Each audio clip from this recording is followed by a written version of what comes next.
ये स्टूडेंट, आप सभी को वॉल्यूम 1 का 41 एक्सरसाइज स्टार्ट हो रहा है। रेडी रहेंगे। स्टार्ट।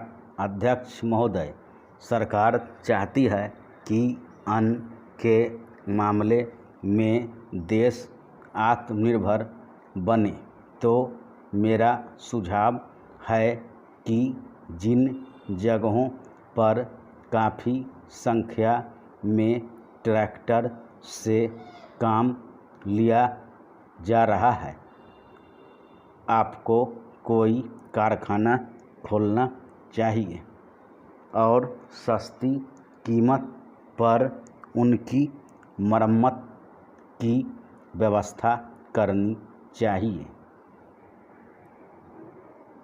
आप बाहर से ट्रैक्टर मंगा रहे हैं। मैं समझता हूँ कि यह सारा रुपया व्यर्थ व्यय किया जा रहा है। मेरा सुझाव है कि इस देश में ही ट्रैक्टर बनाया जाए। बाहर से खेती के सामान जो आ रहे हैं, कारखाने से होकर ही आ रहे हैं।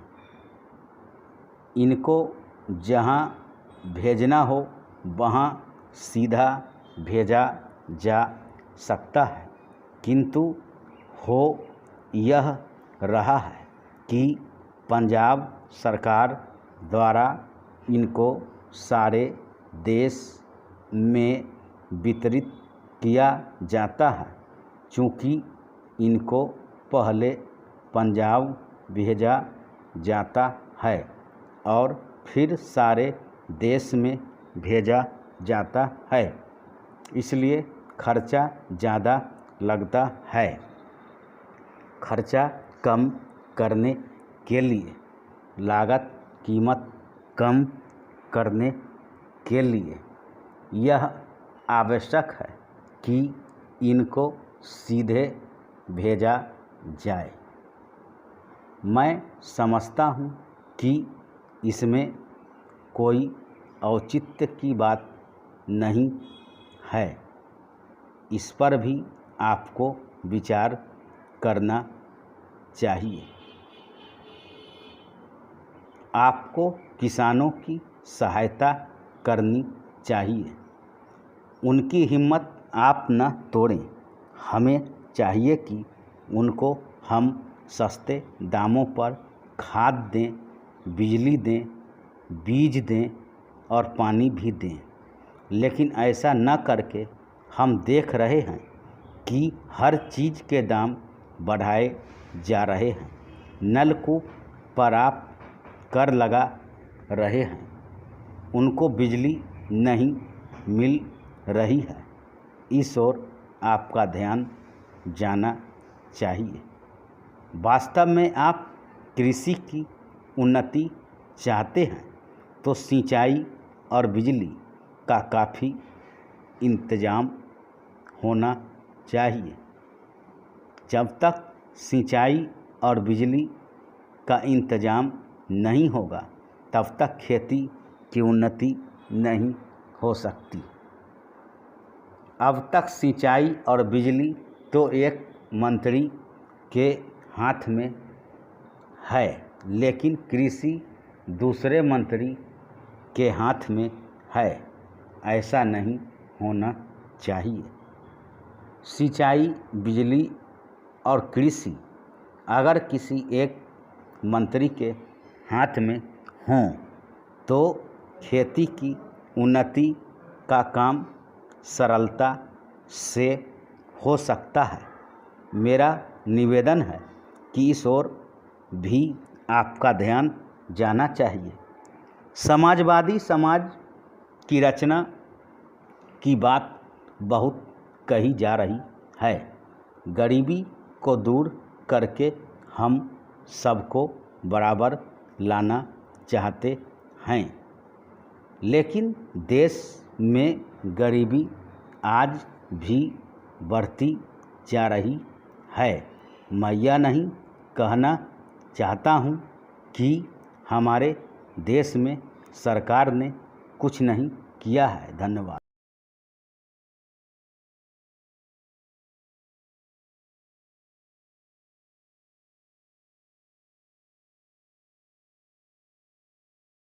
स्टूडेंट अवलोकन का 42 का डिबेट स्टार्ट होने जा रहा है। रेडी रहेंगे। स्टार्ट। अध्यक्ष महोदय, बहुत कुछ किया है लेकिन महंगाई बढ़ती जाती है और इस कारण से जो देश की खेती की या किसानों की उन्नति हुई भी है वह महंगाई के कारण समाप्त हो गई है। तो ऐसी स्थिति में अगर हम किसान को अन्न की उसके पैदावार की कीमत अधिक नहीं देंगे तो हमारे देश का कल्याण नहीं हो सकता है। मैं कोई यह नई बात नहीं कह रहा हूँ। पहले अमेरिका में यही किया गया जब वहाँ पर खाद्य समस्या के कारण लोग परेशान थे। हमारे यहाँ भी उसी से कल्याण होगा। हम देख रहे हैं कि सरकार के प्रयत्नों के परिणाम भी अच्छे निकलने लगे हैं। लेकिन दुख इस बात का है कि इस वर्ष सर्दी के मौसम में वर्षा नहीं हुई। फलस्वरूप इस वर्ष जो पैदावार है वह उतनी नहीं है। इसका कारण वर्षा का न होना है। कुछ लोग कहते हैं कि इस वर्ष भी जो पैदावार है पिछले वर्ष की पैदावार के बराबर हो जाएगी, लेकिन वर्षा हो जाती है तो निश्चय ही हमारी स्थिति बहुत अच्छी हो जाती है।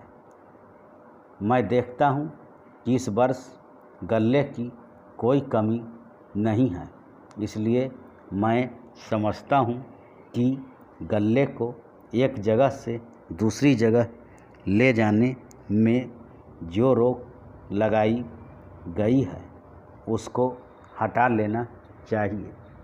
अभी हमारे राज्य में बड़ा अकाल पड़ा हुआ है, लेकिन वहाँ पर गल्ला भेजने की कुछ व्यवस्था की गई है और लोगों को गल्ला मिल रहा है।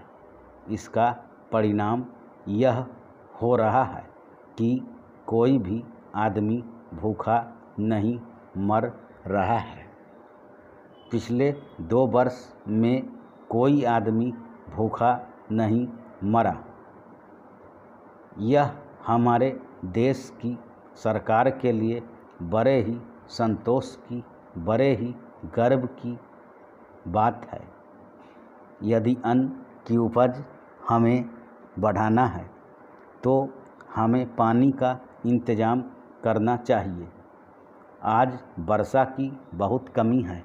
विशेष रूप से मैं अपने क्षेत्र की बात आपको बतलाना चाहता हूँ। 20 वर्ष पहले जितनी वर्षा वहाँ होती थी उतनी ही वर्षा आज भी होती है। वहाँ नहर भी है, लेकिन नहर का पानी वहाँ नहीं जाता है। नहर के पानी को आगे ही रोक लिया जाता है। बांध भी बना है, किंतु हमारे राज्य के लिए पानी नहीं दिया जाता है। इसका परिणाम यह होता है कि पानी न मिलने के कारण लोगों को काफ़ी परेशानी का सामना करना पड़ता है। कुछ लोगों ने नलकूप भी लगा लिए हैं, जिससे लाभ हुआ है। धन्यवाद।